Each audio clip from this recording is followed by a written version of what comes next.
ജീവിതമെന്ന ചെറിയ യാത്രയിൽ അനേകായിരം മനുഷ്യർ നമ്മെ കടന്നുപോകുന്നു. പക്ഷേ വളരെ ചുരുക്കം മനുഷ്യർ മാത്രമേ നമ്മുടെ ഹൃദയത്തിൽ ഇടം പിടിക്കൂ. സിദ്ധുവിന് ദേവിയും അതുപോലെയായിരുന്നു.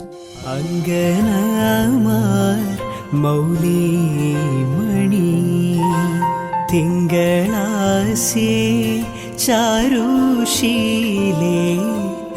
നാഗവല്ലി മനോന്മണി രാമനാഥൻ തേടും വാലേ